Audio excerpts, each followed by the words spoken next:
Super talks के इस crime special episode में आपका हार्दिक स्वागत है। आज के एपिसोड में हमारे साथ है सीनियर जर्नलिस्ट जितेंद्र दीक्षित। जितेंद्र जी कई सालों से क्राइम स्टोरीज रिपोर्ट कर रहे हैं। उनके घर के पास दाऊद रहते थे। बचपन से उन्होंने इन चीज़ों को एक्सपीरियंस किया है। 26/11 में उन्होंने ही सबसे पहले देश में बताया कि एक आतंकी हमला मुंबई में हुआ है। हमने आज के एपिसोड में डिस्कस किया लॉरेंस बिश्नोई किस तरह से एक स्टूडेंट गैंगस्टर बन गया। क्या लॉरेंस बिश्नोई एक नेशनलिस्ट है? एनआईए के हिसाब से लॉरेंस बिश्नोई की हिट लिस्ट सामने आ गई है। बाबा सिद्दीकी के बेटे जिशान सिद्दीकी पर भी थ्रेट है। कॉमेडियन मुनव्वर फारूकी पर भी थ्रेट है। ऐसा क्यों?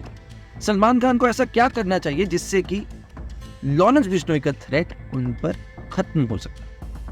अंडरवर्ल्ड का बॉलीवुड से क्या कनेक्शन रहा है? जितेंद्र जी ने कई कहानियां बताई जब हमारे बॉलीवुड के सेलिब्रिटीज अंडरवर्ल्ड की पार्टीज को भी अटेंड करते थे। कुछ क्रिकेटर्स के ऐसे किस्से हैं जो कि आपको हैरान कर देंगे। हम बहुत मेहनत करते हैं ऐसा कंटेंट लाने के लिए। सर स्पेशली मुंबई से आए। रिक्वेस्ट करना चाहेंगे चैनल को सब्सक्राइब जरूर करें ताकि आप ऐसा कंटेंट कभी ना मिस कर सके। Enjoy the show.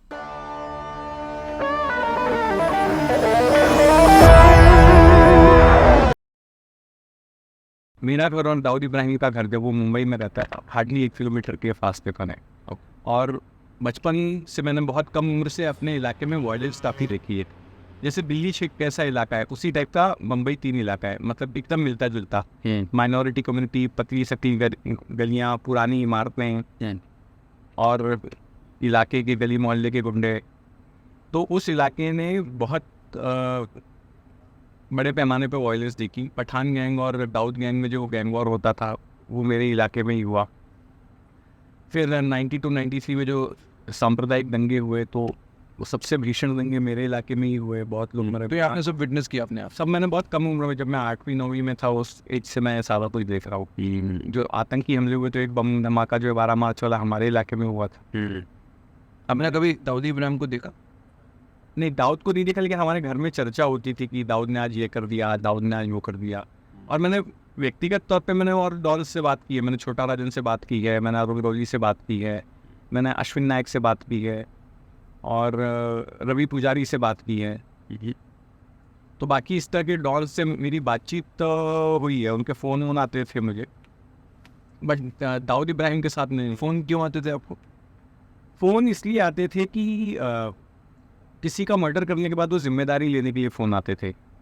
जैसे आपको याद होगा एक फेमस केस 2011 का जिसपे उसको नाम की मूवी भी बनी, जेडे मर्डर केस।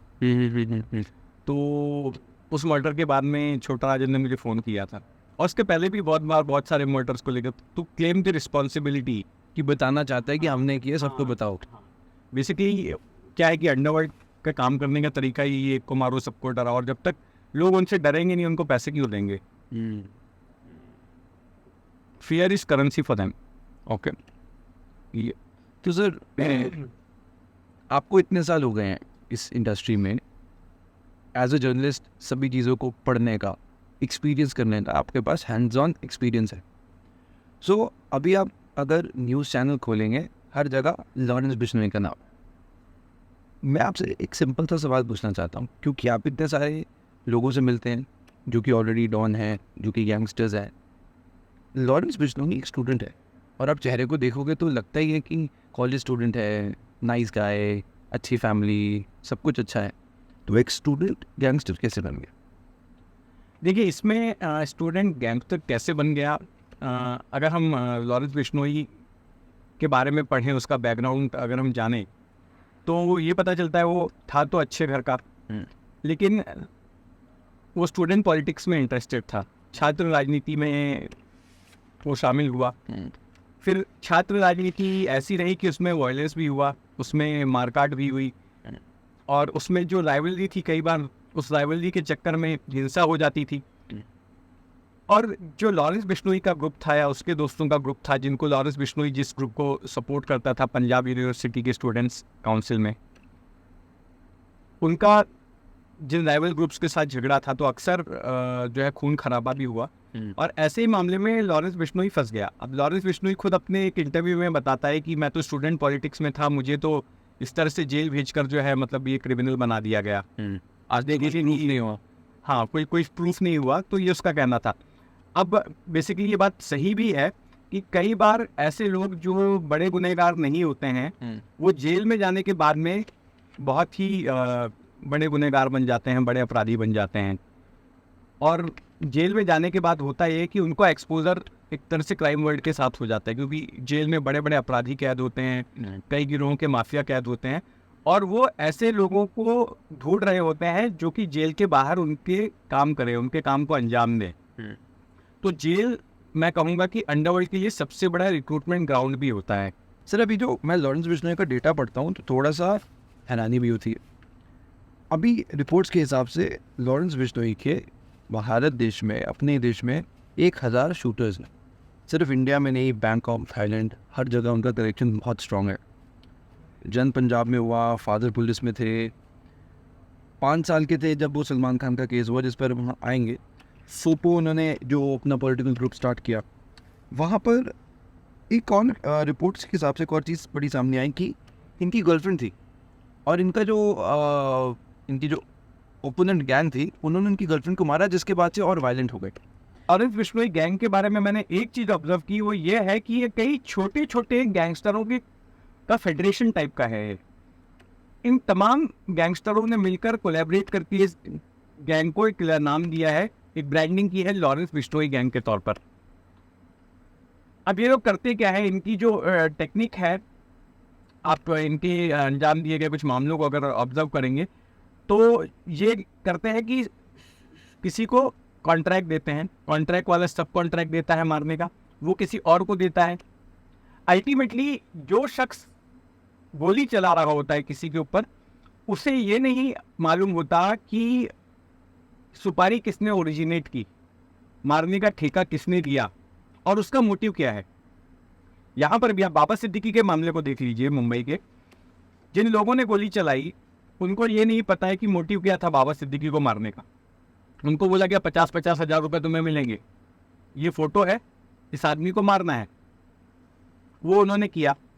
अब ये सुपारी कहाँ से जनरेट हुई, उनको जिसने बोला था उसको किसी और ने बोला था, उसको किसी और ने बोला था। तो जिसने इस चीज को ओरिजिनेट किया उसका मोटिव क्या था, ये शूटर को तो पता नहीं चलेगा।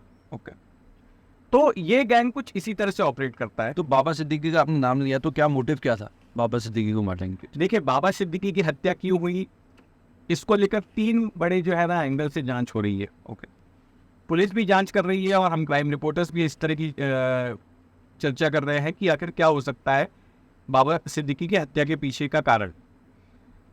3 कारण हैं, 3 कारण जिन पर चर्चा हो रही है, जिन को लेकर जांच हो रही है। एक कि क्या ये कोई पॉलिटिकल मर्डर है, क्या किसी राजनीतिक कारण से बाबा सिद्दीकी की हत्या की गई है, क्या किसी दूसरे पॉलिटिशियन ने अपना राजनीतिक हित साधने के लिए बाबा सिद्दीकी की हत्या की।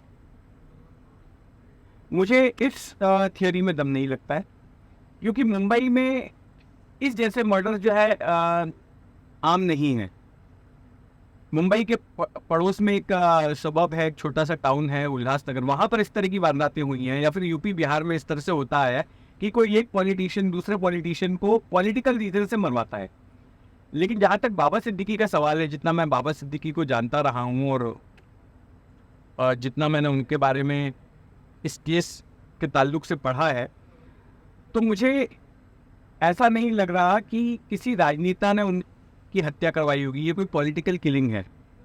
ओके, मैं इस एंगल को तो रूल आउट करता हूँ। ओके, क्या आगे थर्ड पॉइंट में इंटरप्ट कर रहा हूँ, उस रीज़न पे जाने से पहले मैं आपसे हल्का सा ये जानना चाह रहा हूँ कि बाबा सिद्दीकी को जो लोग नहीं जानते, उनको आप बाबा सिद्दीकी को किस तरह से इंट्रोड्यूस करना चाहेंगे? कई लोग कहते हैं कि वो काफ़ी बड़ा नाम था और उनको मारना कोई आम पॉलिटिशियन को मारना जैसा नहीं था, तो कितना बड़ा नाम क्या था या नहीं था? जी बिल्कुल, मैं आपको बाबा सिद्दीकी के बारे में ब्रीफली बताता हूँ। देखिए, बाबा सिद्दीकी मुंबई की राजनीति के एक बड़े नाम थे, एक बड़े राजनेता थे, और ख़ास करके कांग्रेस पार्टी के एक बड़ा चेहरा थे। अभी उन्होंने इसी साल एनसीपी ज्वाइन करी है, अजीत पवार वाली, लेकिन वो सालों साल कांग्रेस में रहे और उनकी राजनीति जुड़ी रही सुनील दत्त के साथ में। सुनील दत्त जो कि अभिनेता भी थे, राजनेता भी थे, सांसद भी रहे वेस्टर्न सबब से मुंबई के, संजय दत्त के फादर। संजय दत्त के फादर। तो उनके साथ में इनका राजनीतिक करियर आगे बढ़ा। वो उनके बहुत ही भरोसे के आदमी थे, बाबा सिद्दीकी सुनील दत्त के एकदम खास आदमी हुआ करते थे। और खास करके वो एक पुल का काम करते थे मुस्लिम कम्युनिटी और सुनील दत्त के बीच में, कि अगर मुस्लिम कम्युनिटी में खास करके वेस्टर्न सब में किसी को अगर सुनील दत्त से मिलना होता था या कुछ काम करवाना होता था सुनील दत्त से, तो वो बाबा सिद्दीकी को अप्रोच करते थे। और बाबा सिद्दीकी अक्सर उनके साथ में देखे जाते थे। उनका पॉलिटिकल काम जो है सुनील दत्त का, वो बाबा सिद्दीकी ही संभालते थे। और सुनील दत्त की वजह से बाबा सिद्दीकी की ग्रोथ भी अच्छी हुई पॉलिटिक्स में, वो पार्षद बने। फिर उसके बाद में 1999 में विधानसभा का चुनाव लड़ा, विधायक बने, 3 बार विधायक रहे। महाराष्ट्र में जब यूपीए की सरकार थी तो उसमें एफडीए मंत्री बनाए गए। सो वो बड़े ही पावरफुल पॉलिटिशियन थे, एक दबंग राजनेता थे। और उनकी एक पहचान ये भी थी कि वो फिल्मी हस्तियों के काफ़ी करीब थे, और फिल्मी हस्तियों में भी सलमान खान के काफ़ी करीब थे। अब देखिए, वो जिस इलाके से विधायक थे वो ऐसा इलाका है मुंबई का जहाँ पर कई सेलिब्रिटीज़ रहते हैं। वहाँ पर इन्हीं के इलाके में शाहरुख का भी घर है, सलमान का भी घर है, संजय दत्त का भी घर है, एक आमिर का भी घर है, रेखा इनके इलाके में रहती हैं, और भी कई सारे फिल्मी हस्तियाँ जो हैं इन्हीं के इलाके में रहते हैं। तो इनके साथ में उनका मिलना जुलना होते रहा है। कभी इनको कोई बीएमसी से काम पड़ा या कोई सरकार से कुछ काम पड़ा तो अक्सर ये लोग अप्रोच करते थे बाबा सिद्दीकी को, और बाबा सिद्दीकी का इनके घर पर आना जाना रहा। लेकिन सलमान खान के साथ में बाबा सिद्दीकी का रिश्ता जो है वो विशेष था। सलमान खान जब भी किसी विवाद में फंसते थे, किसी कानूनी पचड़े में फंसते थे, तो हमेशा बाबा सिद्दीकी उनके साथ में खड़े रहे। बाबा सिद्दीकी की दोस्ती सलमान के पिता सलीम खान के साथ में भी थी। और सलमान खान के बारे में अगर ये कहें कि जब वो काले हिरण के शिकार के मामले में फंसे, या फिर जब हिट एंड रन वाले मामले में उनका मुकदमा चल रहा था, तो बाबा सिद्दीकी कोर्ट में आके खड़े होते थे सलमान खान के साथ में। अक्सर कोर्ट में रहते थे, वकीलों से बातचीत करवाना, कुछ कानूनी काम हुआ तो वो करवा के देना, वो सारा होता था। और जब बाबा सिद्दीकी की एक मिसाल जो मैंने खुद देखी, जो मुझे लोगों ने बताई, वो ये थी कि 2002 में जब सलमान खान के ऊपर यह आरोप लगा कि सलमान खान ने कार एक्सीडेंट कर दिया, इस तरह का आरोप लगा। अब तो बरी हो गए हैं उस आरोप से, लेकिन जब आरोप लगा था, जिस सुबह उनके ऊपर आरोप लगा कि उन्होंने कार से लोगों को कुचल दिया, उसके बाद कई घंटों तक जो है सलमान खान का अता पता नहीं था। सब लोग ढूंढ रहे थे कि सलमान खान कहाँ गए। कोई कह रहा था कि कहीं मुंबई छोड़कर भाग गए हों, कोई कह रहा था फरार हो गए। और टीवी चैनलों पर सब लोग यही सवाल पूछ रहे थे, क्योंकि अपने घर पर भी नहीं थे। और लोग पुलिस को पूछ रहे थे कि भाई किसी आदमी पर ऐसा आरोप लगा और आप उसको पकड़ क्यों नहीं पा रहे हो। तब मुझे किसी ने बताया कि सलमान खान को उस वक्त बाबा सिद्दीकी ने अपने यहाँ पर रखा हुआ था उन 5-6 घंटों तक जो है। उसके बाद में उन्होंने वारिस पठान नाम के एक वकील को बुलाया। ये वारिस पठान बाद में पॉलिटिक्स में आ गए, AIM से इन्होंने चुनाव भी लड़ा, विधायक भी बने थे एक बार। तो इन्होंने फिर पुलिस थाने ले जाकर सलमान खान की उस दिन जमानत करवाई थी। लेकिन आज उस केस का स्टेटस यह है कि Salman Khan hit and run case से हाई कोर्ट द्वारा बरी कर दिए गए हैं। महाराष्ट्र सरकार ने सुप्रीम कोर्ट में चुनौती दी है, सुप्रीम कोर्ट में अभी सुनवाई पेंडिंग है। ओके, तो अभी रिजल्ट कुछ नहीं आया उसके। हाँ, और ये मैंने आपको बताया बाबा सिद्दीकी का बड़ी इन्फ्लुएंशियल पर्सनालिटी थी, तो उनको मारना कोई आसान बात नहीं थी। उनको सिक्योरिटी भी दे रखी गई थी। तो आप सोचिए कि एक ऐसा शख्स जिसको बाकायदा मुंबई पुलिस ने सिक्योरिटी दे रखी है, उसको टारगेट किया जा रहा है, उसको मारा जा रहा है। अब इसकी सर वजह क्या थी जो आप बता रहे थे, तीसरी वजह? देखिए, अभी तक एक ही वजह मैंने बताई, एक ही मैंने थ्योरी बताई, वो थी पॉलिटिकल एंगल नहीं हो सकता। हाँ, ठीक है। दूसरा ये कि क्या बाबा सिद्दीकी को इसलिए मारा गया कि उनकी सलमान के साथ करीबी थी? सबको पता है कि सलमान खान और बाबा सिद्दीकी गहरे दोस्त थे। बाबा सिद्दीकी के कहने पर ही सलमान खान ने शाहरुख से अपनी अदावत खत्म की थी, और दोनों 2013 में एक साथ उस इफ्तार पार्टी में आए थे। और बाबा सिद्दीकी हमेशा दिखाई देते थे सलमान खान के साथ में, जब भी सलमान खान किसी मुसीबत में फंसे, किसी कानूनी पचड़े में फंसे। तो यहाँ पर मुझे अंडरवर्ल्ड का एक पुराना फॉर्मूला याद आता है कि जब आप अपने टारगेट को नहीं मार सकते, जो आप जिसको शिकार बनाना चाहते हैं, जिसको ख़त्म करना चाहते हैं, जब आप उसको नहीं ख़त्म कर सकते, तो आप उसके दाएं बाएं के, उसके किसी करीबी शख्स को, उसके किसी यार दोस्त को, उसके किसी रिश्तेदार को मार डालिए। और ऐसे मुंबई में अंडरवर्ल्ड में इस तरह की मिसालें रही हैं। अरुण गौली गैंग दाऊद इब्राहिम को मारना चाहता था 90s में। जब वो दाऊद को नहीं मार पाया तो दाऊद के बहनोई इब्राहिम पारकर को मार दिया एक शूट आउट में। इब्राहिम पारकर दाऊद की बहन हसीना पारकर का पति, ओके, उसकी हत्या कर दी। पठान गैंग दाऊद को मारना चाहता था, जब वो दाऊद को नहीं मार पाया तो दाऊद के बड़े भाई साबिर का मर्डर कर दिया। इसी तरह से दाऊद गैंग अरुण गौली को मारना चाहती थी, अरुण गौली को नहीं मार पाई तो अरुण गौली के बड़े भाई पापा गौली को मार दिया। और बहुत सारी ऐसी मिसालें हैं, जब आप मेन आदमी को टारगेट नहीं करते हो तो उसके किसी करीबी आदमी को मार दो। तो ये आशंका है कि अगर लॉरेंस बिश्नोई सलमान को नहीं मार पाया है तो सलमान का जो सबसे करीबी शख्स है उसको मार दो। करीबी शख्स कौन है? बाबा सिद्दीकी। इस वजह से हत्या करवाई गई हो सकती है। इस आशंका से इनकार नहीं किया जा सकता है, क्योंकि सलमान अब पहुंच के बाहर हो चुका है लॉरेंस बिश्नोई के। उसके ऊपर 2 बार पहले अटेम्प्ट हुए, उसके बाद इस साल उसके घर पर फायरिंग हुई। इसके बाद मुंबई पुलिस ने उसकी सुरक्षा का घेरा काफ़ी कड़ा कर दिया है। तब सलमान खान एक्सेसिबल नहीं है उसके शूटरों के लिए। तो ऐसे में कैसे सर घेरा अभी कैसा है? जैसे जो लोग मुंबई में नहीं है उनको अगर, क्योंकि रिपोर्ट्स तो काफ़ी आ रही थी और मैंने रिसर्च भी करी थी कि सलमान खान की जो सिक्योरिटी है वो 60 सिक्योरिटी गार्ड तो भी जब वो बिग बॉस की शूटिंग कर रहे हैं तब वहाँ पर हैं। 2 करोड़ की निसान पेट्रोल उन्होंने इंपोर्ट करवाई है, बुलेट प्रूफ SUV है।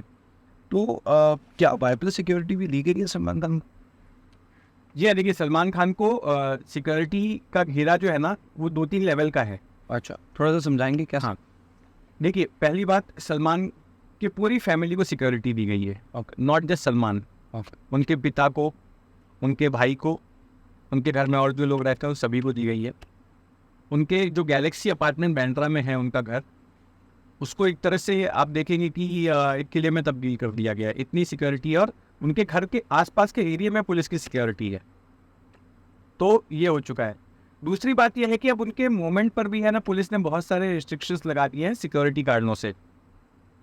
उनके पिताजी सलीम खान वो हाल ही में कंप्लेंट भी कर रहे थे किसी मीडिया चैनल से बातचीत करते हुए कि अब हम खुलकर घूम नहीं सकते। मैं पहले टहलने जाया करता था घर के बाहर समुद्र के किनारे, अब वो नहीं हो सकता। सलमान के मूवमेंट पर भी थोड़े बहुत रिस्ट्रिक्शंस आए हैं, पहले के जैसे नहीं कर सकते। दूसरा ये कि उनका जो सुरक्षा का घेरा है, सलमान खान को एक तो मुंबई पुलिस ने आर्म्ड सिक्योरिटी गार्ड्स दिए हुए हैं, दूसरा उनकी निजी सिक्योरिटी भी है। शेरा को आप जानते हैं, शेरा को आप देखते हो, उनके साथ में शेरा के अपने गार्ड्स रहते हैं। इसके अलावा जिस जगह पर सलमान खान को कोई इवेंट के लिए जाना है तो वहाँ पर लोकल सिक्योरिटी भी प्रोवाइड की जाती है और लोकल पुलिस को भी इन्फॉर्म किया जाता है। ओके, तो एक वो सिक्योरिटी का लेयर भी होता है। तो इस तरह से मल्टी लेयर्ड सिक्योरिटी इस वक्त सलमान खान को दी गई है। तो जिसकी वजह से सलमान खान अब लॉरेंस बिश्नोई गैंग की पहुंच के बाहर है। तभी वो बाबा सिद्दीकी पर अटैक किया गया। Okay, got it. सर, मैं अब ये जानना चाहता हूँ कि सलमान खान भी कोई छोटा नाम नहीं है, एक पावरफुल शख्स है, लोग जानते हैं, प्यार करते हैं। अब लॉरेंस बिश्नोई एक व्यक्ति जो है वो जेल के अंदर है। मैं आपसे पूछना चाहता हूँ कि एक जेल के अंदर से इतनी बड़ी गैंग कैसे चलाई जा सकती? ये कोई नई बात नहीं है, मतलब आपको आश्चर्य हो रहा होगा, लेकिन आप अगर अंडरवर्ल्ड के इतिहास में जाएंगे तो आप पाएंगे कि बहुत सारे ऐसे गैंगस्टर्स हैं जो कि जेल के भीतर से अपने गैंग को ऑपरेट करते थे। मुंबई अंडरवर्ल्ड की मैं बात करूं तो अरुण गौली बहुत बड़ा डॉन, जिसने कि दाऊद को नाको चने चबवा दिए। अरुण गौली जैसा खतरनाक गैंगस्टर जेल में रहते हुए अपनी गैंग चलाता था। वो जेल में होता था, उसके शूटर बाहर टारगेट्स को ख़त्म करते थे, गैंग के दुश्मनों को या जिनसे एक्सटॉर्शन करना होता था, जो पैसे नहीं देते थे, ऐसे लोगों को, बिल्डरों को, मिल मालिकों को, बार मालिकों को, उनको मारते थे। और भी एग्जांपल्स हैं अरुण गौली के अलावा। अश्विन नायक भी 90s के डिकेड में एक बड़ा गैंगस्टर हुआ करता था। अब वो राजनीति से बाहर हो गया है, अब वो अंडरवर्ल्ड से बाहर हो गया है। तो अश्विन नायक भी जेल में बैठकर अपने गिरोह को चलाता था। तो जेल से अगर कोई गैंगस्टर ऑपरेट कर रहा है तो ये कोई नई बात नहीं है। अब आप पूछेंगे कैसे करता है, उसका जवाब सिर्फ एक ही है, करप्शन, पैसे के बूते पर। पैसे से जेल के स्टाफ को खरीदा जा सकता है। कई बार ऐसा होता है कि जेल का वरिष्ठ अधिकारी ही भ्रष्ट होता है, उसको पैसे पहुंच गए तो बाकी सारे अपने आप कोऑपरेट करने लग जाते हैं। कई बार ये भी होता है कि जेल का वरिष्ठ अधिकारी ईमानदार होता है लेकिन नीचे के लोग करप्ट होते हैं, तो उनको पैसे बांटो। फिर उनके लिए जेल जेल नहीं होती है, जिससे जब चाहे मुलाकात कर सकते हैं, बात कर सकते हैं, मैसेज मंगवा सकते हैं, मैसेज भिजवा सकते हैं, पैसे मंगवा सकते हैं। मुंबई में ऐसे कई मामले हुए हैं जहां पर जेल के भीतर से ड्रग्स पकड़े गए, मोबाइल फोन्स पकड़े गए, लेकिन कुछ ऐसे जेलर भी आए, कुछ ऐसे जेल अधिकारी भी आए जिन्होंने इनको बंद भी करवाए। स्वाति साठे नाम की एक महिला सुपरिटेंडेंट हुआ करती थी आर्थर रोड जेल की, जिनकी कस्टडी में कई बड़े बड़े लोग रहे, सलमान खान, संजय दत्त, अजमल कसाब, याकूब मेमन, शाइनी आहूजा और कई खतरनाक गैंगस्टर्स भी रहे। लेकिन उन्होंने जो जेल में रंगरलियाँ चलती थी उनको बंद करवाया, और जो सारा भ्रष्टाचार होता था जब तक वो रहे।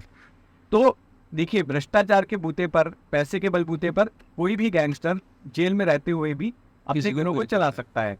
दूसरी बात ये हो सकती है, मैं सिर्फ सवाल उठा रहा हूँ, मैं इसको कंक्लूसिवली कह नहीं रहा हूँ, ओके, कि क्या सत्ता से जुड़े हुए कुछ लोग उसको साथ दे रहे हैं, उसका साथ दे रहे हैं। ये एक सवाल हो सकता है जिसकी वजह से वो जेल से बैठकर भी ऑपरेट कर रहा है।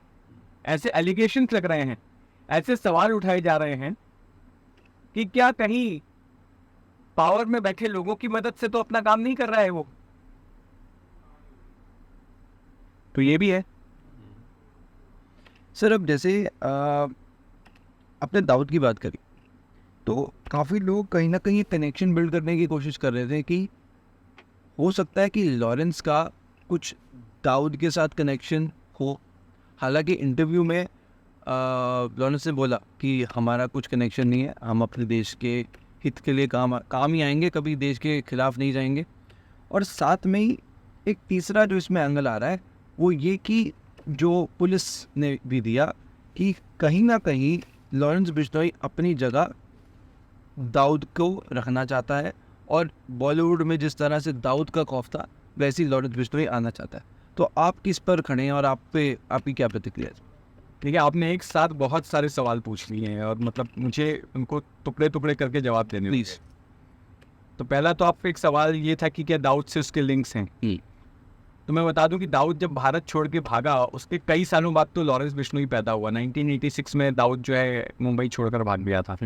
ये पहली बात। दूसरी बात कि दाऊद गिरोह ख़त्म हो चुका है, ये मैं एक स्टेटमेंट दे रहा हूँ मुंबई अंडरवर्ल्ड को करीब 2.5 दशकों तक कवर करने के बाद।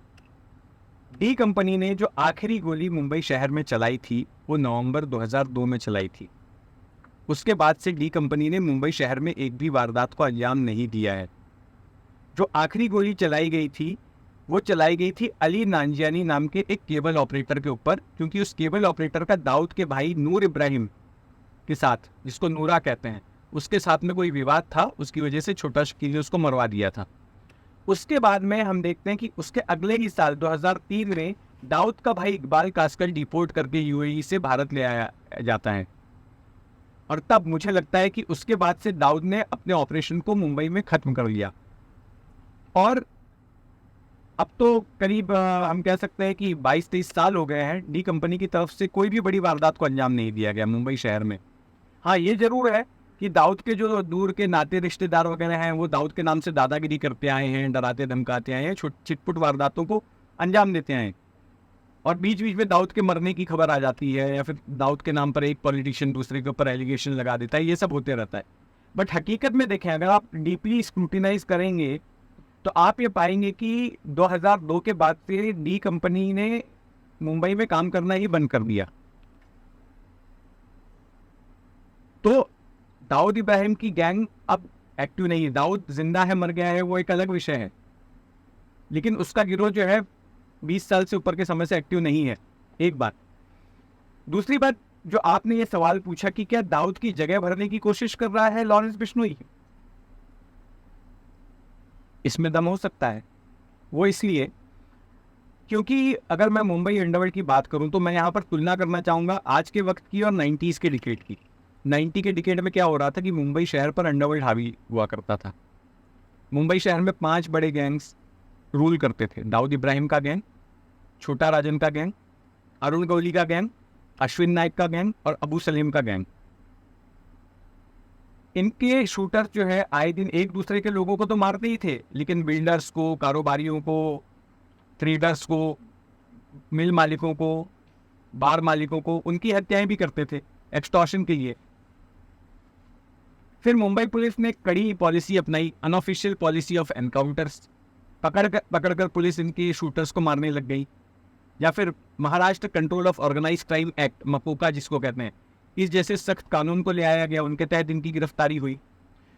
तो हुआ है कि जो फुट सोल्जर्स थे इन गैंग्स के वो खत्म कर दिए गए, या तो मार दिए गए या जेल में भेज दिए गए। अब इन गैंग के लीडर्स की बात करते हैं। दाऊद इब्राहिम कराची में है, जिंदा है मर गया पता नहीं। पाकिस्तान की गवर्नमेंट हालांकि डिनाई करती कि हमारी ज़मीन पर नहीं है, बट मैंने जैसा बताया कि उसका ऑपरेशन अब मुंबई में ख़त्म हो गया है। छोटा राजन तिहाड़ जेल में है, उम्र कैद की सजा हुई है उसे जेडे मर्डर केस में। अरुण गौली वो भी उम्र कैद की सजा काट रहा है महाराष्ट्र की जेल में। अबू सलीम वो भी सजा काट रहा है महाराष्ट्र की जेल में। रही बात अश्विन नायक गैंग की, तो अश्विन नायक सारे मामलों से बाहर निकल चुका है, अब उसने अंडरवर्ल्ड छोड़ दिया है। ये तो हुई ए लिस्टर्स की अंडरवर्ल्ड के। अगर मैं बी लिस्टर्स की बात करूं, रवि पुजारी या फिर बंटी पांडे या दूसरे गैंगस्टर्स, वो सब भी अरेस्ट हो चुके हैं, वो भी जेल में है। तो मुंबई अंडरवर्ल्ड में बीते 20 सालों से खालीपन था, कोई बड़ी वारदात नहीं हुई थी। हाँ, एक वारदात हुई थी 2011 में, जब जेडे मर्डर केस हुआ था, पत्रकार जेडे की हत्या हुई थी। लेकिन उसके पहले आप देखें या उसके बाद देखें तो कोई बड़ी वारदात जो है मुंबई अंडरवर्ल्ड में नहीं हुई। मुंबई अंडरवर्ल्ड में एक लल था, एक खालीपन था। तो हो सकता है कि लॉरेंस बिश्नोई उसको कैपिटलाइज करने की कोशिश कर रहा हो कि मुंबई में मैदान खाली है,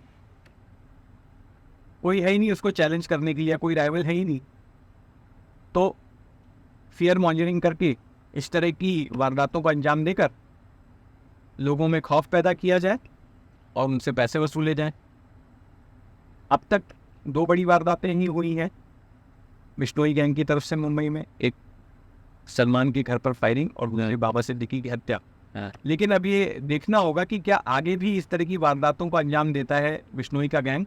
और दूसरी बात कि क्या इन वारदातों के बाद क्या एक्सटॉर्शन के लिए फ़ोन कॉल्स भी किए जाते हैं, जैसे कि 90 के दशक में होता था, एक को मारते थे उसके बाद 50 लोगों को फ़ोन करते थे कि तेरा भी हश्र ऐसा ही होगा, नहीं तो इतने पैसे पहुंचा दे। तो ऐसा होता है क्या? हालांकि अभी छिटपुट ऐसे मामले हुए हैं आफ्टर बाबा सिद्दीकी's मर्डर कि पुणे में किसी को बिश्नोई गैंग के नाम से धमकी आई, कहीं पर और किसी को बिश्नोई गैंग के नाम से धमकी आई। लेकिन ये अभी तक साबित नहीं हुआ है कि वो बिश्नोई के नाम का फ़ायदा उठाकर कोई इस तरह से कर रहा है या फिर वाकई में वो बिश्नोई गैंग के लोग ही हैं जो वसूली करना चाहते हैं। सर यही मेरा भी नेक्स्ट क्वेश्चन यही था कि अभी तक जो भी बातें हो रही हैं कि लॉरेंस बिश्नोई ये करना चाहता है, वो करना चाहता है, पर अभी तक प्रूफ तो कुछ भी नहीं हुआ कि लॉरेंस बिश्नोई एक्सटॉर्शन करता है या उसने कोई मर्डर किया है। अगर क्योंकि जो आप लॉरेंस बिश्नोई का इंटरव्यू देखेंगे, मैंने वो कई बार देखा है, रिपीट में देखा है, तो उसमें उसने हर जगह ये बात बोली कि मैं अपनी परिस्थितियों की वजह से यहाँ पर हूँ। जब मैं तो एक स्टूडेंट था, यहाँ पर आया, यहाँ पर जो अंदर का माहौल था उसकी वजह से मैं ऐसा बना, पर अभी तक मेरे ऊपर जो भी इल्ज़ाम है उसको प्रूव नहीं किया गया।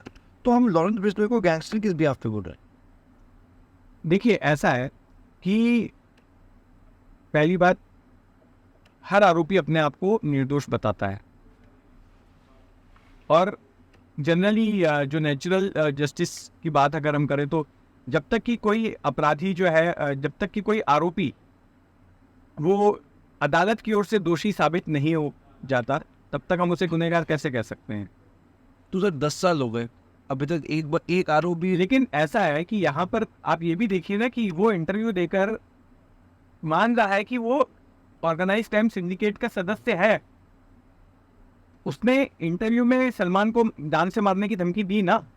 ये भी तो आपने इंटरव्यू में देखा ना, जो एबीपी न्यूज़ पर इंटरव्यू चला, जिसकी जांच हुई और अभी कई पुलिस वाले उसमें सस्पेंड हो गए कि वो जेल से कैसे इंटरव्यू दे रहा था। उसमें वो इस फैक्ट को एक्सेप्ट कर रहा है ना कि he is part of organised crime syndicate and he has threatened somebody. उसके जो एसोसिएट्स हैं, गोल्डी बरार ने भी इंटरव्यू दिए हैं, वो भी मानते हैं। और गोल्डी बरार ने ये बात भी कही जब उससे पूछा गया कि आपने वो हनी सिंह को क्यों धमकाया, तो उसने कहा ना कि मेरी हनी सिंह से कोई दुश्मनी नहीं है, लेकिन गैंग चलाने के लिए पैसा भी तो चाहिए, पैसों के लिए धमकाया। एक के बाद एक इनको इस तरह से लेबल इसलिए किया गया है क्योंकि जो तमाम जांच एजेंसियां हैं, खास करके जो सबसे बड़ी जांच एजेंसी जिसकी चार्जशीट फाइल हुई है, 3 चार्जशीट फाइल हो चुकी हैं एनआईए की, उसमें इनके बारे में काफ़ी कुछ बताया गया है। अब एनआईए तो दावा कर रहा है कि भाई 700 से ज़्यादा शूटर हैं लॉरेंस बिश्नोई गैंग के। So all these things are contributing to his image of an underworld don, of a gangster, and he is no longer an emerging gangster. His name has been established as a gangster. Sir कितना power के अब इस वक्त currently, जैसे आप बता रहे हैं कि वो एक डाउट नहीं है, वो एक गैंगस्टर है, तो इस वक्त लॉरेंस बिश्नोई की पावर कितनी होगी आपके हिसाब से? जो कुछ भी मैंने उसके बारे में जाना है, मेरी नज़र में आज की तारीख में इंडिया का सबसे बड़ा ऑर्गेनाइज्ड क्राइम सिंडिकेट जो है उसी के नाम से चल रहा है, उसके नाम से चल रहा है। क्योंकि उसका जो गैंग है, जैसा मैंने बताया, वो छोटे छोटे गैंग्स और फ्रेशर्स को मिलाकर एक सिंडिकेट खड़ा किया गया, जिसको एक लेबल दिया गया है लॉरेंस बिश्नोई गैंग। सर जो नैरेटिव लोगों के मन में आता है, मैं वो थोड़ा सा बताता हूँ, फिर मैं आपका उसमें प्रतिक्रिया जानना चाहता हूँ। अब लॉरेंस बिश्नोई ने बोला कि 29 मई 2022 को सिद्धू मूसेवाला को मारा गया। अब जब सिद्धू मूसेवाला को मारा गया गोल्डी बरार की, उन्होंने कहा कि हाँ हमारी गैंग ने किया, हम जिम्मेदारी लेते। अब सवाल ये आता है कि जब कोई आपको कोई वैलिड जस्टिफिकेशन दे दे तो एक तरह से एक सिंपैथी मन में आ जाती है कि अच्छा यार वो उसके साथ गलत हुआ था। अब अगर आप देखेंगे तो मैं बहुत सारे नाम पढ़ पा रहा हूँ, जिसमें सबसे पहले लॉरेंस बिश्नोई कहता है कि भाई विक्की मिड्डू खेरा का नाम, वो हमारा भाई था, अगस्त 2021 मोहाली में हमारे भाई को मार दिया गया, और इसमें उनकी राइवल गैंग, बम्बिया गैंग, बहुत सारी चीज़ें सामने। तो अब लॉरेंस बिश्नोई कह रहा है कि हमने अगर सिद्धू मूसेवाला को मारा, उसके पीछे मुझे ये नहीं है कि वो सिंगर है, बड़ा है, बहुत अच्छी बात है। वो कहते हैं कि सिद्धू, उनके हिसाब से कि सिद्धू मूसेवाला हमारी गैंग के अगेंस्ट आ रहा था, इसलिए हमने उनको मार दिया। तो अब ये जस्टिफिकेशन आपको कहाँ तक लगता है सही है? वो इसी तरह से जस्टिफाई करते हैं गैंगस्टर्स, जब वो किसी को किल करते हैं और उनको लगता है कि उस चीज़ को लेकर उनको क्रिटिसाइज किया जा रहा है, तो वो पब्लिकली जस्टिफाई करने की कोशिश करते हैं कि इसको हमने क्यों मारा। जब भी किसी की हत्या होती है, जैसे आज डी कंपनी के लोग जो है वो जस्टिफाई करते हैं कि दाऊद के भाई को मार दिया गया, इसके लिए इतना बड़ा गुनहगार बन गया, नहीं तो इतना बड़ा गुनहगार नहीं बनता। अश्विन नायक का बड़ा भाई था अमर नायक, गैंग का असली लीडर वो था। अश्विन नायक की कहानी बताने वाले ये कहते हैं कि चूंकि अमर नायक का अंडरवर्ल्ड में इन्वॉल्वमेंट था, उसकी वजह से पुलिस अश्विन नायक को भी परेशान करती थी, या अमर नायक के दुश्मन अश्विन नायक को परेशान करते थे, उसके छोटे भाई को। तो इसकी वजह से अश्विन नायक की अंडरवर्ल्ड में एंट्री हुई, और वो भी अपने भाई से ज्यादा खतरनाक बन गया। तो इस तरह के जस्टिफिकेशन दिए जाते हैं कि भाई उसके साथ में कुछ नाइंसाफी हुई थी, इसलिए उसने गन उठा ली और उसने लोगों को मारना शुरू कर दिया। कई बार लोग ये कहते हैं कि अगर मैं उसको नहीं मारता तो वो मुझे मार देते, ये एक होता है। तो ये लॉरेंस बिश्नोई गैंग भी उसी फॉर्मेट को फॉलो कर रहा है, और जो उसके गैंग के या उससे एसोसिएट्स के मर्डर हुए हैं, उसके जवाब में मैंने उसका बदला लेने के लिए मैंने इन लोगों की हत्या करवाई। ऐसा करके वो इन हत्याओं को जस्टिफाई करने की कोशिश करते। Okay, got it. सर अब एक्चुअली वो क्या रहा है कि अगर आप सोशल मीडिया यूज़ करेंगे, वहाँ पे लॉरेंस बिश्नोई की अपनी फ़ैन फॉलोइंग है। लॉरेंस बिश्नोई जिंदाबाद, लॉरेंस बिश्नोई के साथ लोग एसोसिएट करना चाहते हैं, और उसकी बहुत बड़ी वजह है खालिस्तान। अब इसका थोड़ा सा नैरेटिव देने के लिए, कॉन्टेक्स्ट सेट करने के लिए, हरदीप सिंह निज्जर 2023 जून में उनको मारा गया, ही वाज शॉट डेड, जो कि एक कट्टर खालिस्तानी सपोर्टर है। खालिस्तान जो कि पंजाब का एक टुकड़ा काटना चाहते हैं और देश को अलग करना चाहते हैं। जून 2023 में ये किलिंग होती है। सितंबर 2023 में कनाडा के प्रधानमंत्री ट्रूडो वो बोलते हैं कि ये भारत ने किया है, हालांकि इसका कोई प्रूफ नहीं दिया गया आज तक। अभी आपने रिसेंटली देखा होगा, इंडियन एम्बेसी ने भी अपने जितने डेलीगेट्स हैं उनको कनाडा से वापस बुला लिया, तो ये चीज़ काफ़ी बढ़ गई। अब यहाँ पर जो इसके पीछे की बैक स्टोरी आती है वो आता है पॉलिटिकल सपोर्ट। जो ट्रूडो की पार्टी थी उसको सपोर्ट था जगमीत सिंह का, जो कि खुद एक खालिस्तानी सपोर्टर है। तो अब यहाँ पर जो अभी आपने स्टार्टिंग में भी खुद कहा, कैनेडियन पुलिस ने रिसेंटली बिश्नोई का नाम लेते हुए बोला है कि लॉरेंस बिश्नोई और इंडियन एजेंट्स जुड़े हुए हैं कनाडा की धरती पे यहाँ की किलिंग्स के लिए। तो सिर्फ ये जो पूरी स्टोरी आ रही है, इसमें तो आप देखोगे तो बिश्नोई नेशनलिस्ट दिख रहा है। बिल्कुल। अच्छा, इसमें भी देखिए, आपने 2-3 चीज़ें रेज की हैं आपने इस सवाल में। सबसे पहले कि ट्रूडो जो है वो भारत को दोषी ठहरा रहा है विदाउट एनी प्रूफ। उसके पीछे आपने नाम लिया उस पॉलिटिशियन का जो कि इनको समर्थन कर रहा है।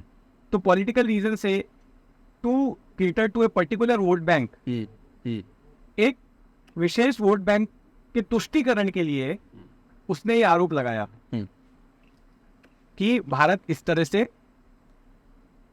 बिश्नोई गैंग का इस्तेमाल कर रहा है, यहाँ पर अपने टारगेट्स को खत्म कर रहा है जो उनका विरोध कर रहे हैं। तो ये इसका जवाब मिल गया कि भाई ये लोकल पॉलिटिकल रीजंस की वजह से अपने एक समुदाय को तुष्ट करने के लिए, उसके तुष्टीकरण करने के लिए यह आरोप लगाया गया।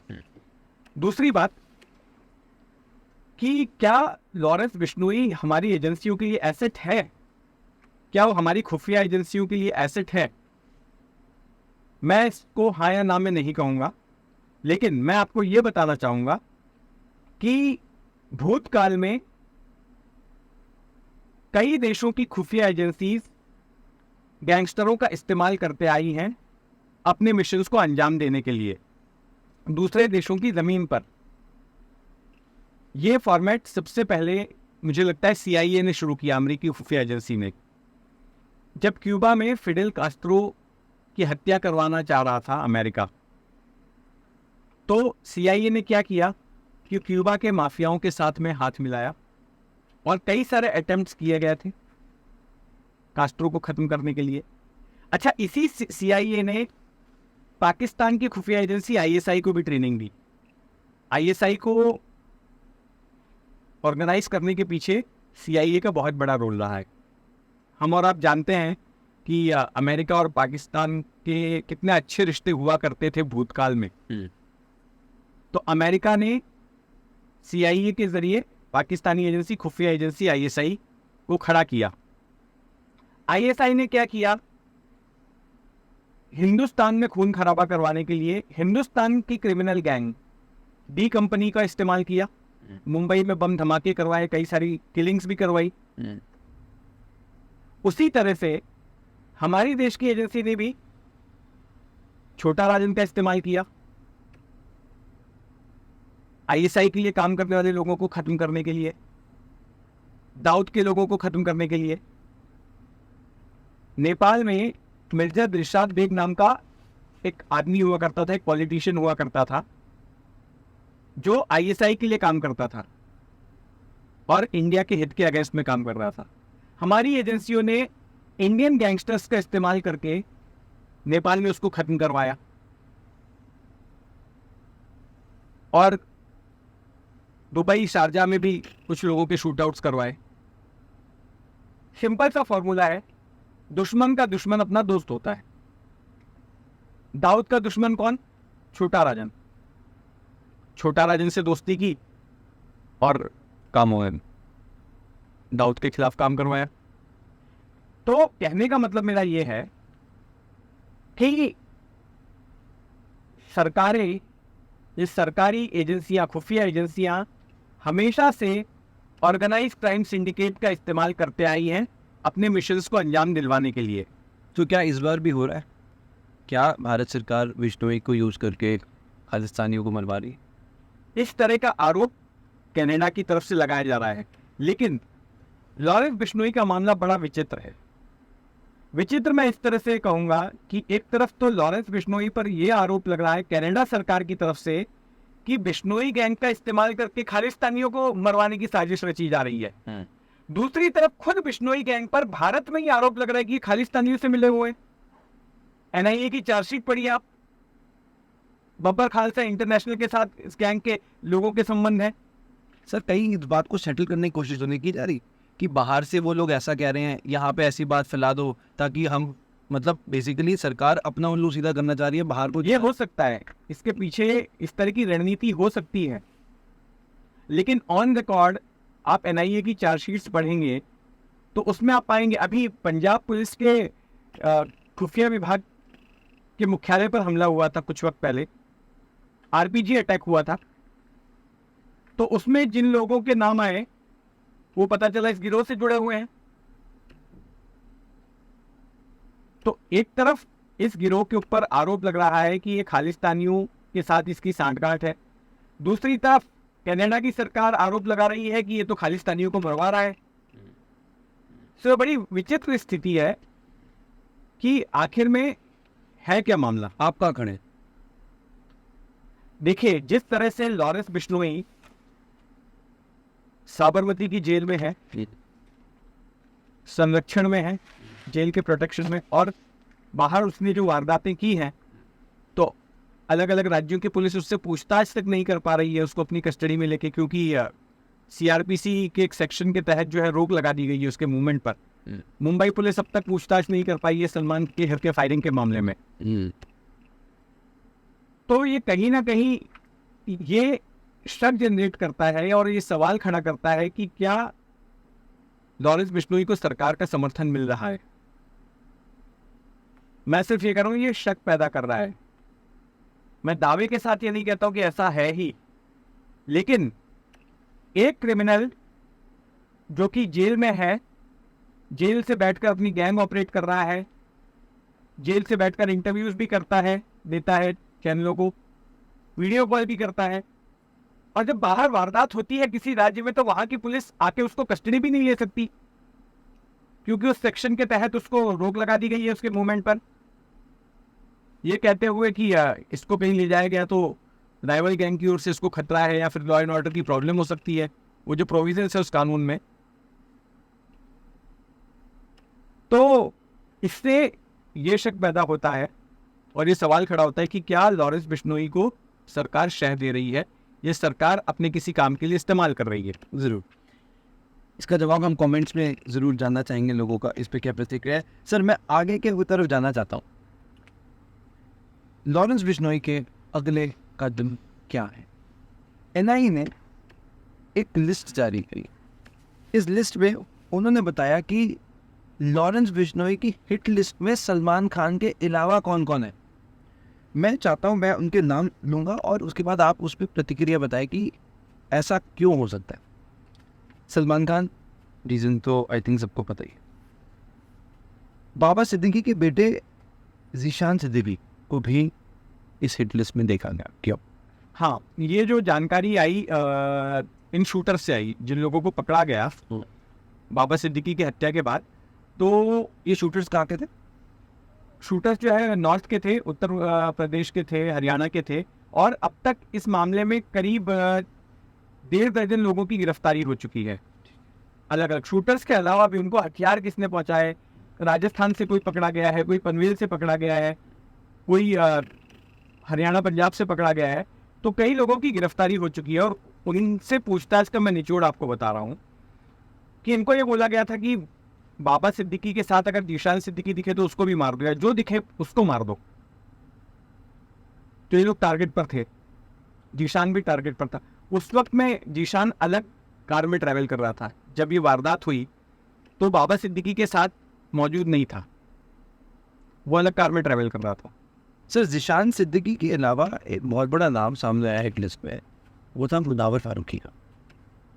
और बताया ये जा रहा है कि मुनव्वर फारूकी दिल्ली में किसी शादी में जाने वाले थे और वहाँ पर उनका शूट आउट प्लान था। एजेंसीज की इंटेलिजेंस रिपोर्ट की वजह से वो वहाँ से स्किप हो गए। रिपोर्ट ऐसा कह रही है। तो मुनव्वर फारूकी क्यों टारगेट है? देखिए, इसके पीछे एक पॉसिबल कारण ये हो सकता है कि लॉरेंस बिश्नोई गिरोह अपने आप को एक हिंदू गैंग के तौर पर पेश करना चाहता हो, एक हिंदू डॉन खुद को बताना चाहता हो लॉरेंस बिश्नोई। वो इसलिए क्योंकि आप देखेंगे कि जब बाबा सिद्दीकी की हत्या हुई तो उसके बाद में एक गिरोह की तरफ से एक सोशल मीडिया पर पोस्ट भी दिया गया था जिसमें यह कहा गया था कि सलमान के साथ रिश्ते रखने वाले बाकी लोग भी अपना हिसाब किताब देख लें। और आखिर में लिखा था कि जय श्री राम जय भारत।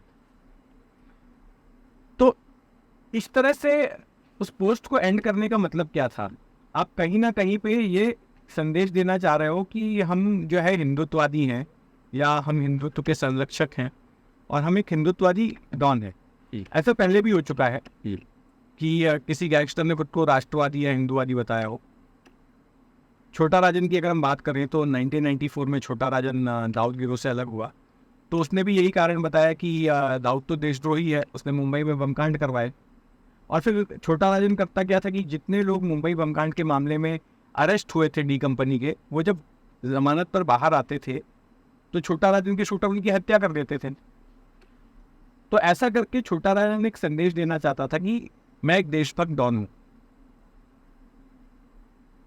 रवि पुजारी ऐसे वकीलों को टारगेट कर रहा था जो कि बमकांड के आरोपियों का केस लड़ते थे। एक बार 2004 में मजीद मेमन बहुत ही फेमस लॉयर हैं मुंबई के, उनके हुए गाड़ी पर फायरिंग हुई तो उसके बाद में भी रवि पुजारी ने यही कहा कि मैंने देशद्रोहियों के वकील पर मेरे छोकरे लोगों ने फायरिंग करवाई। तो ये सारा इमेज बिल्डिंग के लिए था, इस तरह के टारगेट करके। तो मुझे लगता है कि यहाँ पर भी लॉरेंस बिश्नोई अपनी इमेज बिल्डिंग की कोशिश कर रहा है मुनव्वर फारूकी को टारगेट करके, क्योंकि मुनव्वर फारूकी बीच में विवादों में आए थे और अक्सर वो विवादों में आते रहे हैं। कभी वो हिंदू देवी देवताओं का मजाक उड़ाकर विवादों में आ जाते हैं, कभी वो कोंकणी समुदाय जो महाराष्ट्र के कोंकण इलाके में रहने वाले लोग हैं उनके बारे में कुछ बोल देते हैं तो विवादों में आ जाते हैं। और एक स्टैंड अप कॉमेडियन के लिए हमेशा ये रिस्क रहती है कि उसकी कौन सी बात जो है किसी को ऑफेंड कर जाए, किसी को चुप जाए, किसी को हर्ट कर जाए। वो रिस्क तो हर कॉमेडियन के साथ होती है और हमने भूतकाल में देखा है कि कई बार कॉमेडी शोज करने वाले लोग इस तरह के विवादों में फंस जाते हैं। मुनव्वर फारूकी भी फंसे, जहाँ पर देवी देवताओं के बारे में उन्होंने कुछ टिप्पणी की और लोगों की भावनाएं हर्ट हो गई और वो काफ़ी विवाद में आ गए।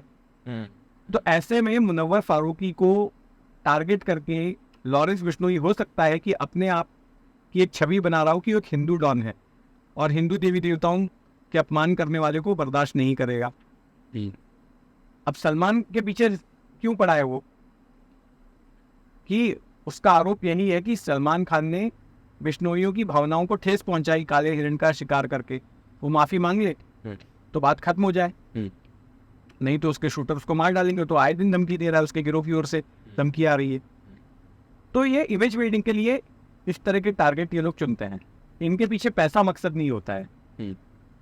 कई बार कुछ ऐसे टारगेट भी होते हैं अंडरवर्ल्ड के जो कि इमेज बिल्डिंग के लिए होते हैं। सर ये हमें कैसे पता चलता है कि ये इमेज बिल्डिंग है या सच में वो व्यक्ति वैसा है? सच में वो व्यक्ति वैसा मतलब समझा नहीं। कहने का मतलब ये सर कि जैसे एक हो गया कि मैं ये इसलिए कर रहा हूँ ताकि लोगों को ऐसा दिखे, और दूसरा ये हो गया कि मैं सच में मेरे दिल में मुझे ठेस पहुंची और इसलिए मैं खड़ा हो रहा हूँ। एज अ रिपोर्टर हम इस चीज़ में कैसे बाइफरकेट कैसे कर सकते हैं? देखिए, अगर जो मेरी कई पुलिस अधिकारियों से बात हुई, सीनियर आईपीएस अधिकारियों से, और मैंने खुद भी जो देखा है, underworld is all about money. Underworld का एक ही मकसद होता है पैसे कमाना, पैसा पैसा पैसा। तो ultimate goal of any organise crime syndicate is to get money, to extort money, और उसके लिए कई तरह के पैतरे आजमाते हैं। तो सर सलमान खान तो बहुत पैसा दे सकता है, फिर क्या हुआ? फिर पैसा लेके लॉरेंस बिश्नोई को हट जाना चाहिए। लेकिन दूसरी तरफ इमेज बिल्डिंग भी तो है। जब आप अपनी कोई इमेज क्रिएट करते हो तो उससे आप 2-3 तरह के फ़ायदे गैंग को मिलते हैं। एक कि आपको जो है अपनी गैंग के सदस्य मिल जाते हैं। कई बार ऐसा होता है कि आप कोई पर्टिकुलर इमेज क्रिएट करते हो, तो उससे प्रभावित होकर कई लोग इमोशनली आपकी गैंग से जुड़ जाते हैं। आप उनके इमोशंस को टच कर रहे हो। मुंबई के एक पूर्व पुलिस कमिश्नर हैं जूलियो रिबेरो, उनका एक कोट मैंने एक अखबार में पढ़ा, जिसमें उन्होंने कहा कि लॉरेंस बिश्नोई गैंग के मेंबर्स नहीं हैं, लॉरेंस बिश्नोई गैंग के फैंस हैं। ये फ़र्क है बाकी के गैंगस्टरों में और लॉरेंस बिश्नोई में, कि दाऊद गिरोह का मेंबर हो सकता है कोई, छोटा राजन गिरोह का कोई मेंबर हो सकता है, लेकिन लॉरेंस बिश्नोई के फैंस हैं। लॉरेंस बिश्नोई ने अपनी जो एक इमेज बनाई है, उससे प्रभावित होकर लोग उससे जुड़ रहे हैं, उसके लिए काम कर रहे हैं। तो सलमान को टारगेट किया जाना या मुनव्वर फारूकी को टारगेट किया जाना, ये एक इमेज बिल्डिंग का हिस्सा है। जब आपकी एक ऐसी इमेज बन जाएगी तो आपको रिक्रूटमेंट में मदद मिलेगी। कई लोग आपके साथ में आपकी इस इमेज की वजह से आएंगे। और कुछ और भी सर नाम है इस हिट लिस्ट में। शगनप्रीत सिंह जो सिद्धू मूसेवाला के मैनेजर रहे हैं, कौशल चौधरी, अमन डागर, ये सब भी उस लिस्ट में थे उन रिपोर्ट्स के अनुसार। कि जो ये कहा गया उस रिपोर्ट में कि विक्की मिट्टू खेरा के जो मर्डर था उसमें कहीं ना कहीं ये लोग थे, जिसकी वजह से वो जो हिट लिस्ट है उसमें इन लोगों का भी नाम शामिल था। सर मैं अब थोड़ा सा आना चाहता हूँ, ख़त्म करते हुए इस पूरे सिंडिकेट को, लॉरेंस बिश्नोई गैंग को, सलमान खान पर। सलमान खान का सर जो शुरुआत थी, एक पीछे का कॉन्टेक्स्ट देने के लिए, 2019 में संपत नेहरा गैलेक्सी अपार्टमेंट जहाँ पे सलमान खान रहते हैं, वहाँ पर वो आते हैं। हालांकि टाइट सिक्योरिटी थी, वो वापस जाना पड़ा। 2022 में गोल्डी बरार एक शूटर भेजते हैं, वो शूटर सलमान खान के फार्म हाउस तक पहुँच जाते हैं, उनके फार्म हाउस के गार्ड के साथ दोस्ती हो जाती है, पर फिर सलमान खान की सिक्योरिटी अभी थी। सलीम खान, उनके पिता को पाक में एक लेटर मिलता है, लेटर में क्लियरली लिखा है कि जो हाल मूसेवाला का हुआ वही हाल होगा। 22 मार्च 2023 ईमेल आता है, अब बाबा सिद्दीकी। बचने का क्या तरीका है सलमान का? देखिए, मेरी नज़र में सलमान खान को अपनी जान के साथ साथ अपने करीबियों की जान की भी फिक्र करनी चाहिए। और करीबियों से मेरा मतलब सिर्फ फैमिली मेम्बर नहीं है। इस गैंग में अगर वाकई में बाबा सिद्दीकी की हत्या लॉरेंस बिश्नोई ने करवाई है और इस वजह से करवाई है कि वो सलमान का करीबी था, तो ये एक बहुत बड़ा सबक है। इसको एक सबक के तौर पर लेना चाहिए, क्योंकि उस आदमी ने, लॉरेंस बिश्नोई गिरोह ने ये साबित कर दिया है कि वो सिर्फ कोरी धमकियां नहीं दे रहा है, वो किसी को मरवा भी सकता है, और ऐसी स्थिति में मरवा सकता है जब उसके पास पुलिस सिक्योरिटी हो तब भी। तो आपको इस बात को एक्नॉलेज करना पड़ेगा कि Lawrence Bishnoi gang is a genuine threat, not only for you but also for your near and dear ones and for your acquaintances and for your associates, आपके जान पहचान इर्द गिर्द के लोगों के लिए भी। मेरी अपनी सलाह है सलमान खान को, हालांकि सलमान के साथ मेरे रिश्ते अच्छे नहीं रहे हैं, किसी वक्त में मेरी रिपोर्टिंग की वजह से सलमान खान ने मुझ पर भी एक बड़ा केस कर दिया था बॉम्बे हाई कोर्ट में डिफेमेशन का, but still I am his well wisher. और मेरी सलाह सलमान को यही है कि देखिए, अगर आपको माफ़ी मांगने के लिए कहा जा रहा है तो आपको माफ़ी मांग लेनी चाहिए। सलमान खान को माफ़ी मांग लेनी चाहिए, बिना किसी ईगो के, बिना किसी हिचकिचाहट के मंदिर में जाए और माफ़ी मांग ले। मैं तो यहाँ पर ये भी कहूँगा कि उसने, भले ही वो नहीं माने कि उसने जो है ना हिरण का शिकार किया है, दैट अपार्ट, लेकिन अपने और अपने इर्द गिर्द के लोगों की सुरक्षा के लिए कि वो खुलकर जी सके, मुझे लगता है कि सलमान खान को इस चैप्टर को क्लोज कर देना चाहिए। वो बिश्नोई समाज के मंदिर में जाए, वहां पर सार्वजनिक तौर पर माफ़ी मांग ले, पूरी मीडिया को साथ में लेकर जाए और इस चीज़ को अच्छे से पब्लिसाइज कर दे। आई थिंक कि उम्मीद है कि इसके बाद में ये मसला वहीं पर ख़त्म हो जाएगा।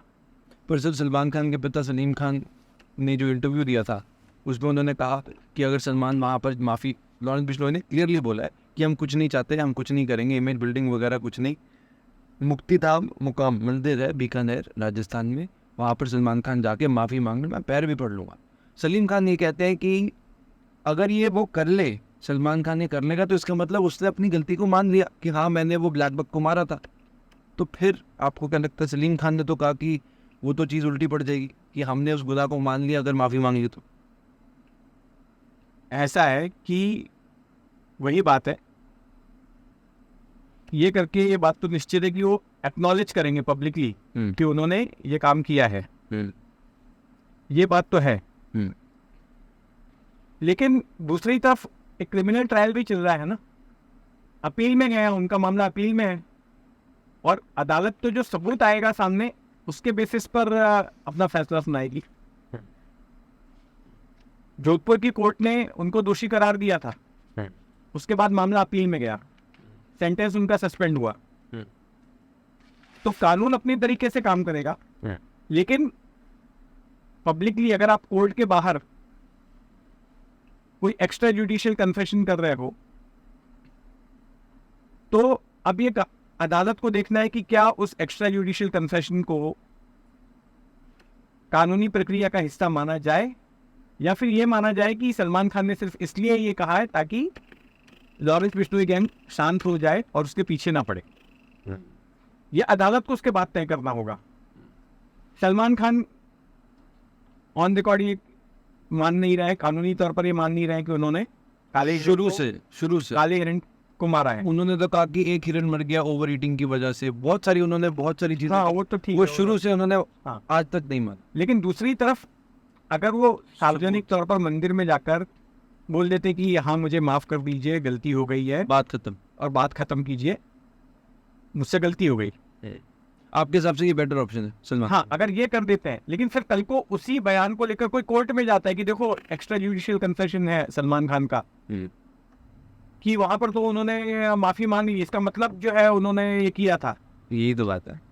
तो फिर लीगली सलमान खान फंसेंगे या नहीं फंसेंगे, ये तय करना है अदालत को कि क्या उस एक्स्ट्रा जुडिशियल कन्फेशन को माना जाए बतौर सबूत सलमान खान के खिलाफ ही, या फिर सलमान खान के वकील ये कोर्ट को कन्विंस करने में कामयाब हों कि सलमान ने ऐसा बयान तो लॉरेंस बिश्नोई गैंग के डर की वजह से या फिर अपने लोगों की हिफाजत के मकसद से दिया है, इसकी कोई लीगल वैल्यू ना देखी जाए।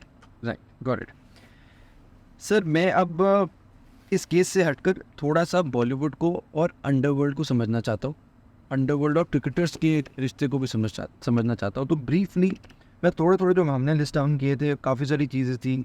संजय दत्त और छोटा शकील 1993 ब्लास्ट की बात थी, वेपन पोजीशन का जो चीज़ था, सलमान कई बार ऐसे भी आए, एक्सटॉर्शन की भी बातें आई शाहरुख खान की तरफ कि शाहरुख खान को भी एक्सटॉर्शन के लिए कॉल्स गए हैं। सलमान खान, अनिल कपूर, इनकी कुछ पिक्चर्स भी देखी जाती है किसी अंडरवर्ल्ड में, किसी पार्टीज़ में, जैसा बता रहे थे कि बॉलीवुड वाले ऐसे अंडरवर्ल्ड पार्टीज़ में भी जाते रहते थे। अनीता अयूब, जो गुलशन कुमार रहे टी सीरीज़ के मालिक, उनको भी सरी दोपहरी में 1997 में मार दिया गया, जिसमें दाऊद का भी कनेक्शन था कि दाऊद एक्सटॉर्शन के लिए गुलशन कुमार को, और अबू सलीम का भी इसमें कुछ कनेक्शन था। तो ऐसी रिपोर्ट्स बहुत सारी हैं कि जहाँ पर बॉलीवुड का भी एक अच्छी तरीके से कनेक्शन दिख रहा है नहीं है, ये चीज़ें सच हैं नहीं? देखिए, बॉलीवुड और अंडरवर्ल्ड के बीच 2-3 तरीके के रिश्ते रहे हैं, मैं बहुत ही ब्रीफली आपको बताता हूँ जी। एक रिश्ता रहा है शिकार और शिकारी का, जहाँ पर अंडरवर्ल्ड के लोग बॉलीवुड के लोगों को डराते धमकाते थे, उनकी हत्याएं करवाते थे, उनसे वसूली करते थे, उनसे पैसे ऐंठते थे। ये एक रिलेशन हुआ। दूसरा रिलेशनशिप हुआ पार्टनरशिप का, जहाँ पर अंडरवर्ल्ड के लोग फिल्मों को फाइनेंस करते थे, क्योंकि 90 के दशक में क्या होता था कि कोई फॉर्मल चैनल्स नहीं थे फिल्म फंडिंग के, फिल्म के फाइनेंस के, कॉर्पोरेट फंडिंग नहीं होती थी, तो अंडरवर्ल्ड के लोग अपना काला पैसा फिल्मों में लगाते थे और जो प्रॉफिट होता था उसमें अपना शेयर लेते थे। तो ये दूसरा रिश्ता हुआ पार्टनरशिप का। तीसरा रिश्ता होता था पैट्रन एंड परफॉर्मर का, कि बॉलीवुड के लोग दुबई वगैरह में, शारजा में शोज़ में जाते थे परफॉर्म करने के लिए, नाच गाने के शोज़ होते थे, और यहाँ से आर्टिस्ट जाया करते थे, एक्टर्स जाते थे, मिमिक्री आर्टिस्ट जॉनी लीवर जाते थे, बॉलीवुड की बड़ी हस्तियाँ जाती थी, डांसर्स जाते थे, सिंगर्स जाती थी, परफॉर्म करते थे और पैसे मिलते थे उनको। ये तीसरे तरीके का रिश्ता था। चौथे तरीके का रिश्ता था कि अंडरवर्ल्ड के लोग कंटेंट क्रिएटर भी होते थे बॉलीवुड के लिए। कुछ ऐसे कन्वर्सेशंस 90s के डिकेड में आए जहां पर बॉलीवुड के गैंगस्टर अंडरवर्ल्ड के लोगों से बातचीत कर रहे हैं। बॉलीवुड के गैंगस्टर्स जो है जो गैंगस्टर्स हैं वो बॉलीवुड की कुछ ऐसे किस्से आए जहां पर गैंगस्टर्स बॉलीवुड की हस्तियों से बातचीत कर रहे हैं और उस बातचीत में फिल्मों के सीन वगैरह डिस्कस कर रहे हैं, कॉन्टिन्यूटी डिस्कस कर रहे हैं। छोटा शकील किसी फिल्म प्रोड्यूसर को बोल रहा है कि यार तुम्हारे फिल्म में कॉन्टिन्यूटी नहीं रहती है, तुम्हारे को ये सीन ऐसा करना चाहिए, वो सीन ऐसा करना चाहिए, मैं कुछ सीन ले दूंगा। बड़ी टेक्निकल नॉलेज नजर आई छोटा शकील में, फिल्म मेकिंग के बारे में, कंटेंट के बारे में। और यही नहीं, दाऊद का एक भाई जिसका अब निधन हो गया है, नूर कास्कर, जिसको नूरा कहते थे अंडरवर्ल्ड में, वो तो बाकायदा बॉलीवुड के लिए गाने लिखता था फिल्मों में। उसका एक गाना बड़ा चर्चित हुआ था जो मुंबई की सड़कों पर था, कभी लिंकिंग रोड, कभी वार्डन रोड, तो गाने भी लिखे जाते थे। तो ये एक अलग तरह का रिश्ता था जहाँ पर कि ये कंटेंट क्रिएटर होते थे अंडरवर्ल्ड के लोग बॉलीवुड के लिए। फिर एक पांचवें तरीके का भी रिश्ता था। अंडरवर्ल्ड के कुछ गैंगस्टर्स का बॉलीवुड की हीरोइनों के साथ रोमांटिक अफेयर्स भी होता था। दाऊद का मंदाकिनी के साथ अफेयर सबको पता था उस वक्त में, अक्सर वो पब्लिकली देखी जाती थी दाऊद के साथ में। फिर इसके बाद अबू सलीम और मोनिका बेदी। अबू सलीम का नाम एक और अभिनेत्री के साथ जुड़ा, पाकिस्तानी हीरोइन अनीता अयूब के साथ में। और उससे पहले भी हाजी मस्तान का भी नाम जुड़ता था। किससे? एक उस वक्त की, अभी मुझे उनका नाम नहीं याद आ रहा है, पुराने जमाने की हीरोइन थी, एक अभिनेत्री थी, उनके साथ में उनका नाम जुड़ता था। तो एक ये रिलेशन भी था रोमांस का बॉलीवुड की हस्तियों का अंडरवर्ल्ड के साथ। सर, अंडरवर्ल्ड की जो पार्टीज होती थी उसमें कौन कौन जाता था? अंडरवर्ल्ड की पार्टीज में 90s के डिकेड में जितने भी बड़े फिल्म स्टार होते थे ज्यादातर वो लोग जाते थे। कौन कौन? कईयों की तस्वीरें आई, जैकी श्रॉफ, सलमान खान, गोविंदा। और ये जरूरी नहीं कि सारी पार्टीज में ही जाते थे, लेकिन उनका मिलना जुलना होता था। ऋषि कपूर ने खुद बताया कि वो दाऊद के साथ चाय पी चुके हैं। और एक वक्त ऐसा था, देखिए, दाऊद आतंकवादी घोषित होने से पहले 93 ब्लास्ट से पहले तक उसकी इमेज एक अंडरवर्ल्ड डॉन की ही थी, वो कोई आतंकवादी नहीं था। और फिल्म जगत में एक स्टेटस सिंबल माना जाता था कि दाऊद इब्राहिम के साथ में आपका उठना बैठना है, मिलना जुलना है। उसको कोई गलत नहीं मानता था उस वक्त। दिलचस्प बात यह है, एक पुलिस अधिकारी ने मुझे एक किस्सा सुनाया। अविनाश धर्माधिकारी नाम की एक रिटायर्ड डीसीपी है मेरे दोस्त। उन्होंने बताया कि जब वो इंस्पेक्टर हुआ करते थे तो 90s के डिकेड में एक बार वो फिल्म एक्टर महमूद के घर पर गए किसी काम से। तो उस वक्त उनकी दीवार पर बहुत बड़ा टीवी सेट लगा हुआ था। वैसा टीवी सेट आज भी मुझे लगता है लोगों के घरों में नहीं है इंडिया में, कई लोगों के गिने चुने लोगों के पास ही होगा शायद। फुल पूरा दीवार को कवर किया हुआ टीवी सेट था। तो एकदम वो देखकर हतप्रभ हो गए कि इतना बड़ा टीवी सेट जो है, मतलब इनके पास, महमूद के पास रखा हुआ है।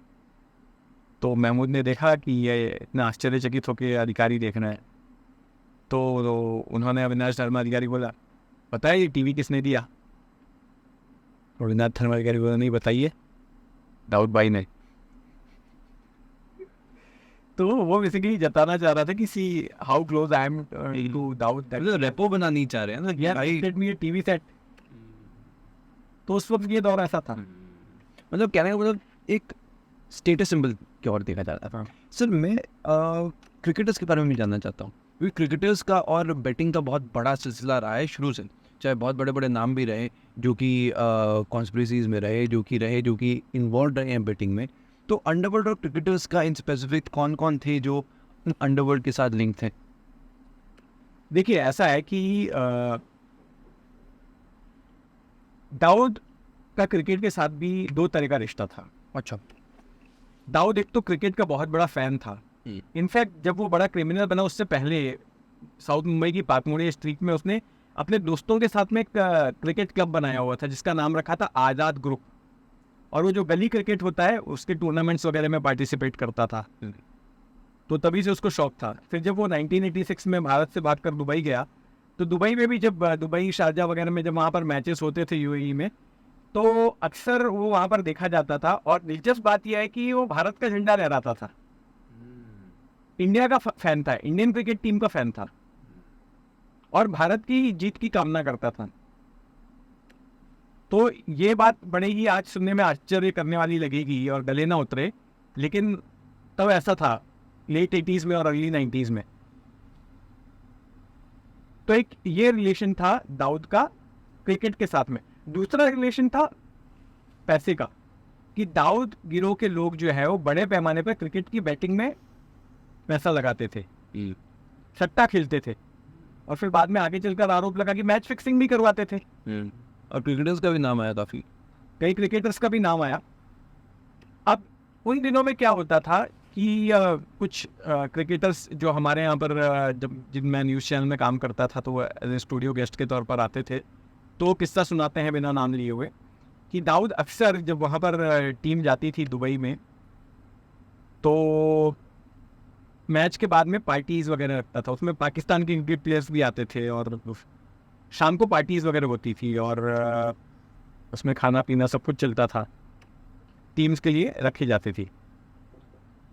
80s में एक बहुत फेमस क्रिकेटर जो है उसको भी इनवाइट किया कि दाऊद ने एक पार्टी रखी है मैच के बाद दुबई में, तो आपको आना है। इंडियन था? जिसने मुझे बताया उसने ये नहीं बताया कि इंडियन था या पाकिस्तानी था। ओके। तो ये जो शख्स थे ये थोड़ा सा कंफ्यूज हो गए कि मैं जाऊं कि नहीं जाऊं। दाऊद ने पार्टी में बुलाया है, कहीं ऐसा तो नहीं होगा दाऊद की पार्टी में जाऊंगा तो बदनामी हो जाए, लोग क्या कुछ कहें। सोच में पड़े रहे और फिर पार्टी में नहीं गए। उसके बाद उन्हें पता चला कि जितने लोग दाऊद की पार्टी में गए थे सबको दाऊद ने सोने का एक बिस्किट गिफ्ट में दिया था निकलते वक्त पार्टी से। तो इस क्रिकेटर ने अपने दूसरे क्रिकेटर दोस्त को बोला, अरे यार मेरा नुकसान हो गया, मैं कल दाऊद भाई की पार्टी में गया होता तो मेरे को भी सोने का बिस्किट मिलता। तो उस क्रिकेटर दोस्त ने ये बात जाके दाऊद को बता दी। अब होता है कि 2-3 दिन के बाद में ये जो टीम है वापस अपने देश लौट रही होती है। तो जब ये टीम एयरपोर्ट पर पहुंचती है तो उस पर्टिकुलर क्रिकेटर के पास, जो कि दाऊद की पार्टी में नहीं गया था, एक आदमी आता है हाथ में एक छोटा सा डब्बा लेकर और उसको देता है और बोलता है दाऊद भाई ने तुम्हारे लिए भिजवाया है। जब वो डिब्बा खोल के देखता है तो उसमें सोने का बिस्किट होगा। तो ये भी एक किस्सा है। कहने का मतलब सर कहीं ना कहीं एक ही रिलेशनशिप बिल्डिंग है, कहीं ना कहीं जैसे कि आपको अगर मैंने एक चीज़ एक्सचेंज कर दी तो कहीं ना कहीं एक सॉफ्ट कॉर्नर मेरा बन गया कि चलो यार दुनिया के लिए जो भी हो मेरे को तो। और क्रिकेटर्स के इंडिया से लोगों के साथ में रिश्ते रहे हैं। अब मैं आपको बताऊं कि एक शख्स जिनको क्रिकेट का गॉड माना जाता है, उनकी शादी में एक बहुत बड़ा बुकी वहां पर मौजूद था, जो कि बाद में अरेस्ट हुआ कई मामलों में, जो है बैटिंग के मामले में, उसकी तस्वीर छपी। तो एक क्रिकेट का गॉड इतने बड़े शख्स की शादी में ये बुकी वहां पर क्या कर रहा था? इससे क्या समझा जाए? वो आपकी शादी में आया कैसे? सोचने की बात है। कोई नाम लेना चाहोगे किसी क्रिकेटर का? नहीं। Fair enough sir. आज के मैंने इशारों में जितना बोल दिया, जो लोग क्रिकेट को पसंद करते हो ना, वो तो मैं समझ में आ ही गया। वो तो सबको समझ आ गया। तो मुझे लगा इसके अलावा भी कोई होगा पुराना कोई नाम, शायद अगर लोगों को पता लगे, जो शायद प्रूफ हो चुका हो और वो लोगों को ना याद हो, ऐसा कोई पर्टिकुलर नाम। देखिए आज तक जो है ये सारे खिलाड़ी लोग हैं, तो कानून से कैसे निकलना है अच्छे से आता है। तो जब तक कि कोर्ट उन्हें मोहर लगाकर दोषी नहीं करार देता है, मैं कौन होता हूँ उनको दोषी बोलने वाला? हम भी आगे कहानियां ही सुना सकता हूँ। और जब तक अगर कोर्ट किसी को गुनहगार नहीं बोलता और मैं उनको गुनहगार बोलूँ तो ये भी ठीक नहीं है। लेकिन उनसे जुड़ी जो कहानियां हैं उनका बिना नाम लिए हम सुना तो सकते हैं। थैंक यू सर, बहुत अच्छा लगा आज का एपिसोड। आपने अपना समय निकाल के स्पेशली मुंबई से आज की स्पेशल गैंगस्टर एपिसोड के लिए आप हमारे पास आए। बहुत बहुत धन्यवाद, आपसे बात करके कुछ नया सीखने को मिला। Thank you so much.